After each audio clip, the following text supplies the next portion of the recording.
Les saludo a todos con la paz del Señor. Que Dios bendiga a cada una de sus vidas. Contenta y agradecida con el Señor por esta buena oportunidad que me dan, ¿no?, de compartir su palabra, ¿no? Me gozaba en el Señor, ¿no?, por ver cómo mi hermano Vanessa está coordinando el culto, ¿no?, que Dios le da palabra y le quita toda timidez, todo nerviosismo, ¿no? Y me puso contenta, ¿no? Es lo que quería la sierva de este lugar, ¿no? Que las mujeres comenzáramos a trabajar para su obra, ¿no? Realmente me gozaba y me ponía contenta. También la hermana de Ori, ¿no? Me ponía contenta también como pasó y desenvolvió la palabra, ¿no? Que Dios le siga dando sabiduría, y seguir orando por su vida, ¿no? Para que le saque todo ese nerviosismo y podamos seguir creciendo todos juntos, ¿no? Hermanos, hermanas, todos en la obra de Dios, ¿no? Yo voy a estar compartiendo una palabra, pero antes voy a estar orando. Gracias, Espíritu Santo. Esa tu sierva. Alabado sea tu nombre, Señor. Padre amado, Señor, en esta hora te doy gracias. Primeramente, Señor, por un día más de vida, Señor, por traerme a tu casa de oración. Padre amado, por traer a cada hermano a este lugar, Señor. Te pido, Señor, por los que no pudieron llegar, seas tú, Padre amado, poniendo tu mano en cada uno de ellos, dándoles fuerza, Padre amado, si estamos pasando momentos de enfermedad, de luchas, Padre amado, seas tú levantando sus manos, renovando sus fuerzas, Señor. En esta hora, Padre amado, te pido, pongas palabra en mi boca, Señor, lleves todo nerviosismo, Padre celestial. Padre amado, respáldame, Señor, y prepara el corazón de cada uno de mis hermanos, Señor, para que puedan estar escuchando tu palabra, Señor, que no sea yo, sino tú hablando, Padre celestial. En esta hora yo te doy gracias y bendigo esta palabra en el nombre del Padre, del Hijo, del Espíritu Santo. Amén. Lo voy a estar compartiendo en Santiago 1. Lleva por título La sabiduría que viene de Dios. Lo leemos en el nombre del Padre, del Hijo y del Espíritu Santo. Hermanos míos, tened por sumo gozo cuando os halléis en diversas pruebas, sabiendo que la prueba de vuestra fe produce paciencia. Mas tenga la paciencia su obra completa, para que seáis perfectos y cabales, sin que os falte cosa alguna. Y si alguno de vosotros tiene falta de sabiduría, pídale a Dios, el cual da a todos abundantemente y sin reproche, y le será dado. Pero pida con fe, no dudando nada, porque el que es semejante a la onda del mar, que es arrastrada por el viento y echada de una parte a otra. No piense pues quien tal haga que recibirá cosa alguna del Señor. Hasta ahí su palabra. Amén. Gloria a Dios. Primero, para entender esta palabra, hay que entender qué estaba pasando, porque Santiago escribió esta carta, porque es una carta pastoral, ¿no? Y Santiago es el medio hermano de Jesús, ¿no? Yo me quedaba estudiando esta palabra y no puede ser, ¿no?, el Santiago el apóstol, porque Santiago el apóstol murió muy rápido, ¿no? Fue el primer apóstol en ser muerto muerto a filo de espada, y no pudo ser él, ¿no? Es Santiago el medio hermano de Jesús, ¿no? Santiago era el líder de la iglesia en Jerusalén, capital de Israel, ¿no? Pablo fue el líder de la iglesia en toda su expansión. Santiago fue el líder de la iglesia en la capital, Jerusalén. ¿Qué ocurre, ¿no?, en este tiempo? Santiago, siendo líder de la iglesia, se martiriza a Esteban, ¿no? Es una palabra que también ya la conocemos, ¿no? ¿Qué pasó a Esteban en ese entonces, no? La iglesia estaba pasando un momento difícil, ¿no? Se estaban persiguiendo a los cristianos. Santiago es apedreado y martirizado, ¿no?, muerto por defender la fe del Señor Jesucristo. Pero Esteban, mientras estaba siendo apedreado, él estaba orando por todos ellos que lo estaban apedreando. Entre aquellos que estaban participando de todo eso que lo estaban apedreando, de la matanza, había un joven que estaba tajando el manto de todos aquellos que lo estaban apedreando, que se llamaba Saulo, que después terminó siendo el apóstol Pablo, que todos conocemos, ¿no? En esa época comenzó una gran persecución a la iglesia, ¿no? Comenzó a haber matanzas, arrestos y persecución de todo tipo. Y el Señor saca de esos perseguidores el que sería el apóstol Pablo, ¿no? el que nos dejó un montón de enseñanzas y que después de haber perseguido a la iglesia se convierte a Cristo, ¿no? ¿Por qué yo me ponía a estudiar eso, ¿no? Porque está bueno entender qué estaba pasando en la iglesia en ese momento que fue escrita esta palabra.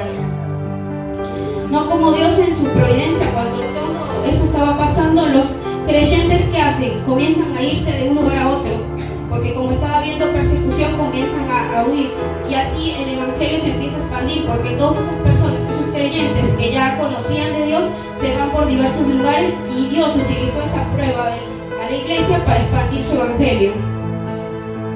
Entonces, Santiago era un pastor que estaba con sus ovejas, que él ministraba, ¿no? Que él les predicaba la palabra, y en un momento dado todos empiezan, ¿no?, a correr, y él escribe esta carta, una carta escrita para todos estos creyentes, y les daba esta palabra para que cuando están pasando pruebas.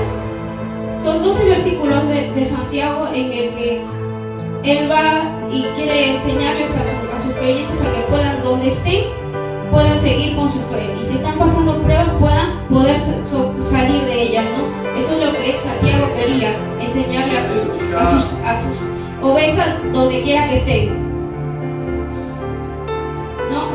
Una carta para gente perseguida en situaciones muy difíciles, ¿no? Muchos de ellos lo habían perdido todo, absolutamente todo, e incluso algunos de ellos estaban trabajando para ricos que los explotaban y se estaban aprovechando de la necesidad de ellos. Así muchos siervos estaban pasando por eso, ¿no? Y por eso Santiago escribe esta carta, ¿no? Y vamos a comenzar por qué son las pruebas, ¿no? Todos ya sabemos qué son las pruebas, pero está bueno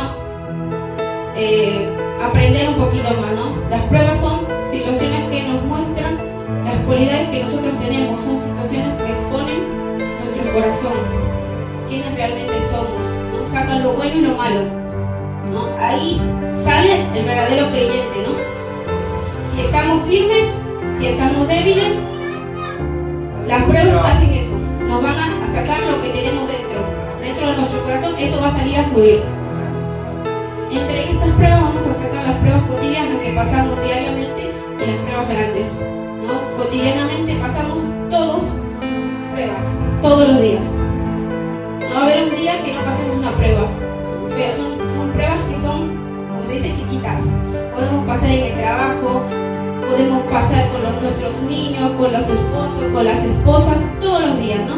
Una prueba que para mí, muchos se van a reír, por ejemplo, para mí una prueba es levantarme temprano. Me cuesta un montón levantarme temprano, me cuesta ahora en invierno levantarme a orar, me cuesta un montón. Pruebas que son chiquitas, pero que también sacan lo que tenemos dentro, ¿no? Ese querer orar. Aleluya. ¿No? En las pruebas grandes, y este tipo de pruebas grandes es donde ahí nos muestra qué tan frágiles somos, ¿no? Qué tan débiles somos y qué tan dependientes somos, ¿no?, en nuestras vidas. Estas pruebas grandes pueden ser una enfermedad, la pérdida de un ser querido, tantas cosas que realmente hay un antes y un después de estas pruebas que pueden ser más grandes, ¿no? Que nos como que dice que nos hacen querer dejarlo todo, ¿no? No son esas pruebas diarias que todavía las podemos pasar y seguimos de pie, ¿no? Estas pruebas grandes hacen que titubeemos, que dudemos de nuestra fe, que dudemos si Dios está con nosotros, ¿no? Estas pruebas grandes son eso. Y según Santiago, ¿qué se espera de un creyente cuando está en medio de estas pruebas? Dice en el 2, hermanos míos, tened por sumo gozo cuando os halléis en diversas pruebas. Y este gozo no es una especie de yo estoy feliz cuando estoy pasando pruebas, porque nadie va a estar contento cuando está pasando pruebas. En el término bíblico, gozo es tener confianza en Dios.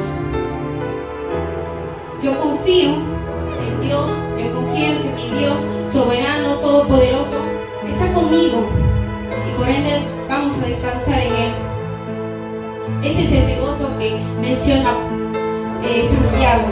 No es ese gozo de alegría en medio de pruebas, porque no va a ser así, pero es un descanso en Dios, y no sin quedarme sin hacer nada y esperar que todo pase, no, sino ese descanso en Dios, confío en Él, que vamos a salir victoriosos, ¿no? de esa prueba.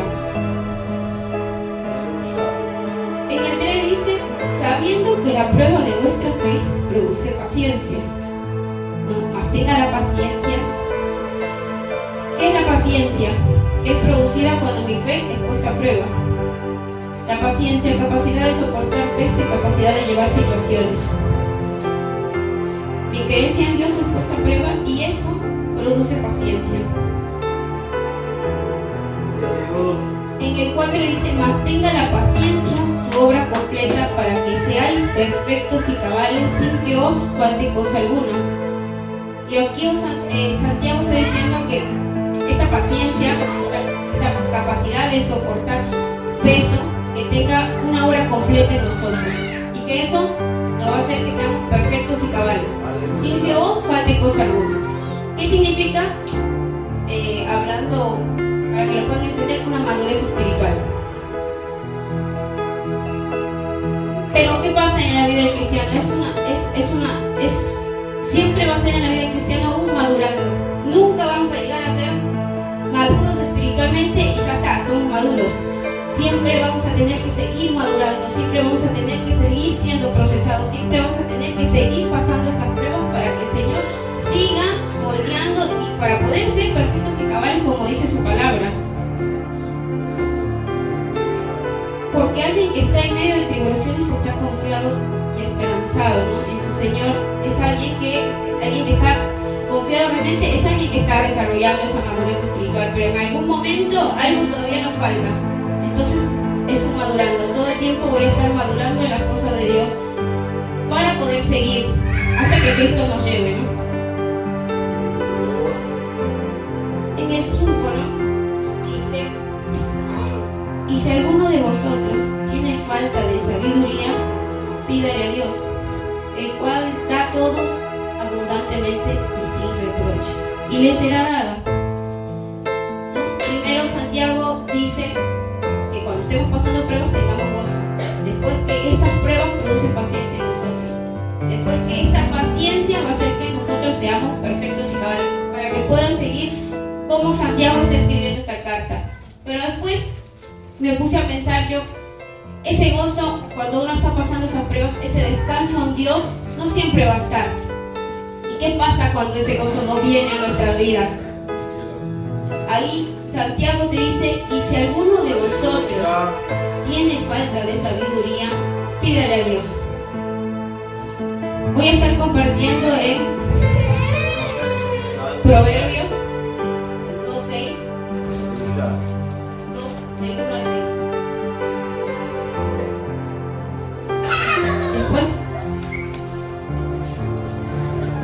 dice, hijo mío, si recibieres mis palabras y mis mandamientos y guardares dentro de ti, haciendo estar atento tu oído a la sabiduría, si inclinares tu corazón a la prudencia, si clamares a la inteligencia y a la prudencia dieras tu voz, si como a la plata la buscares y la escudriñares como a tesoros, entonces entenderás el temor de Jehová y hallarás el conocimiento de Dios.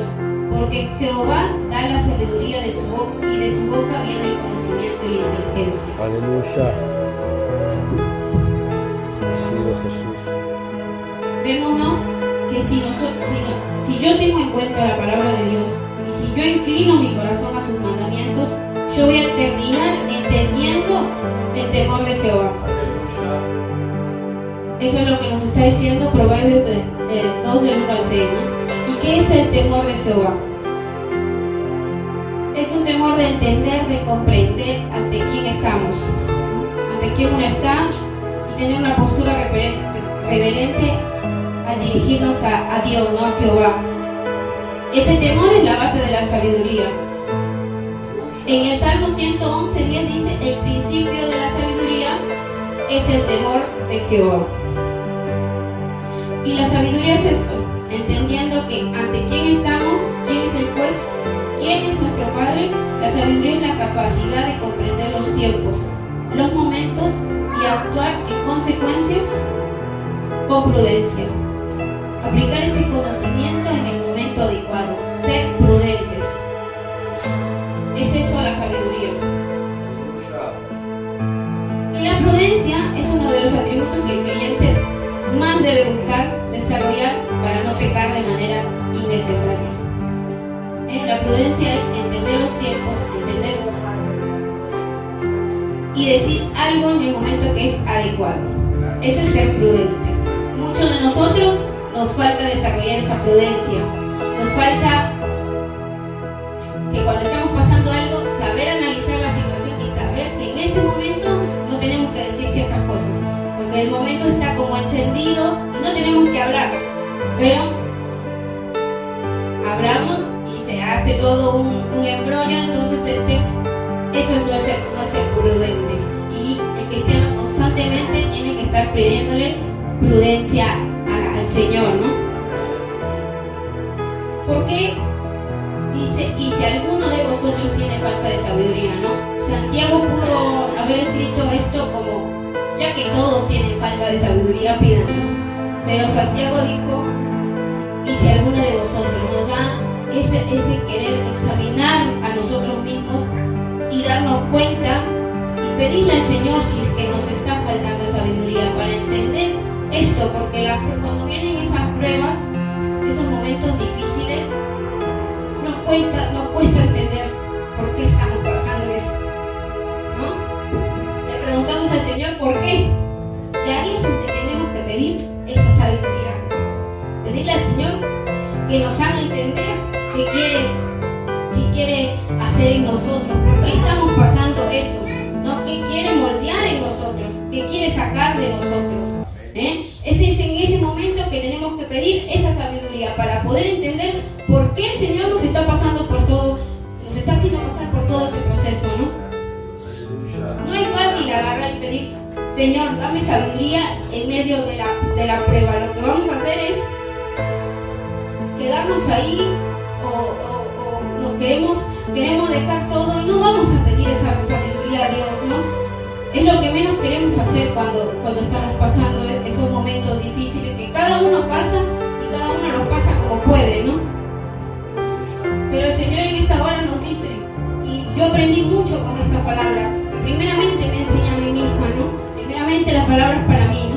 Que yo cuando esté así le pida sabiduría para entender qué quiere conmigo, ¿no?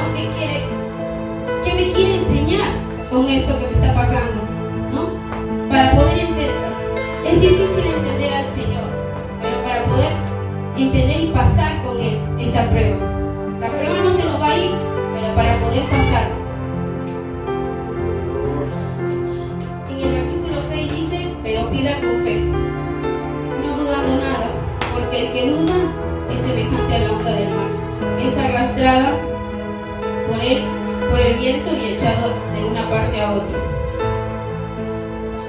Hablar de pedir es orar, y voy a compartir en Mateo 7, que es una palabra que todos conocen.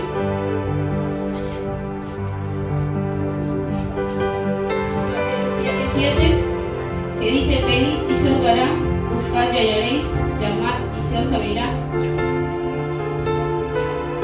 Llamad y se os abrirá. Y en el versículo 7 dice: no piense pues quien tal haga que recibirá cosa alguna del Señor. Nosotros podemos todo el tiempo que pedimos, queremos que el Señor haga como nosotros le pedimos, pero no es todo el tiempo lo que nosotros queremos. Dios no lo hace, porque para Dios lo que nosotros queremos capaz que no es necesario en ese momento para nosotros, y esas buenas cosas que nosotros queremos para el Señor todavía no son necesarias. Entonces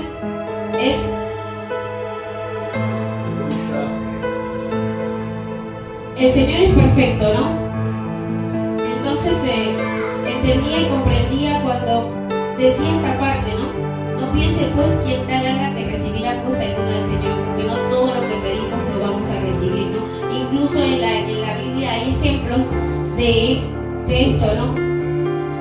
En algún momento dado Dios sí le concedió, y en otro no le oró, pero no se le cumplió lo que le pidió al Señor, ¿no? Y así también, porque es depende el momento y cuando Dios quiere cumplirnos eso, ¿no? Voy a estar compartiendo una historia en Hechos 29.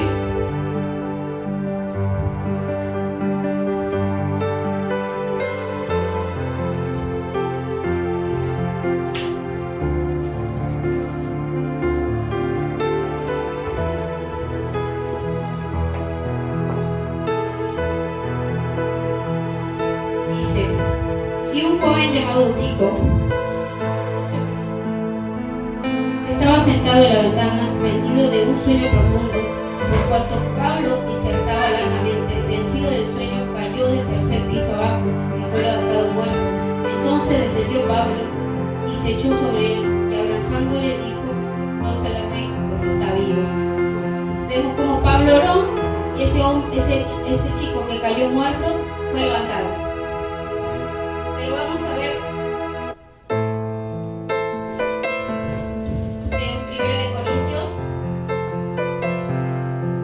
2 de Corintios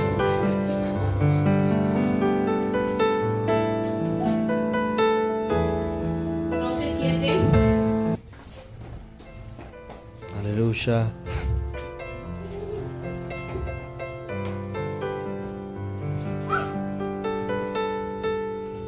Gloria a Dios.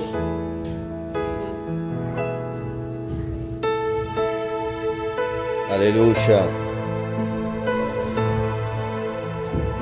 Bueno, esto también es algo, una historia muy conocida, fue el aguijón que Pablo tenía en su carne, ¿no? Y todos sabemos que él oró al Señor, ¿no? Respecto a lo cual 3 veces he rogado al Señor que lo quite de mí, y me ha dicho: bástate mi gracia, porque mi poder se perfecciona en la debilidad.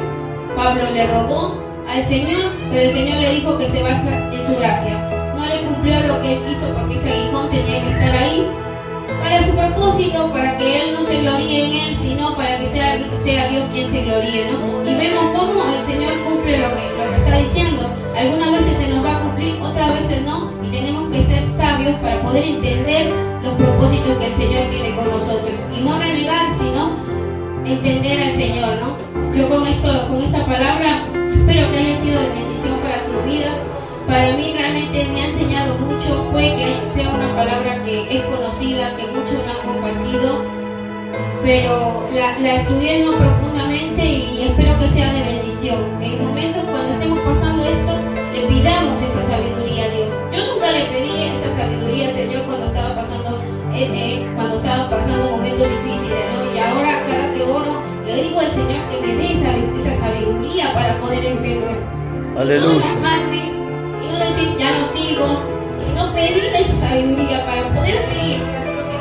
Que son procesos, son cosas que pasan, que pasamos cada uno, y a veces nos cuesta un montón seguir, cuando perdemos a alguien, cuando falleció la sierva, y nunca le pedí esa sabiduría para entender al Señor.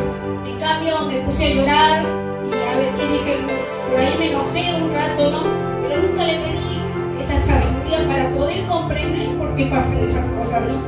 Y en esta hora espero que sea de bendición y podamos pedirle esa sabiduría al Señor para poder entender por qué pasó eso en nuestras vidas, ¿no? Y poder seguir de la mano de Él. Que si nos dio ese aguijón en nuestra carne, si nos dio estos procesos que pasan, los pasemos con Él y seamos sabios y prudentes y sigamos con Él. No seamos cobardes, sino que sigamos adelante, ¿no? Con esto yo le doy gracias al Señor, y que siga la continuación. Gloria.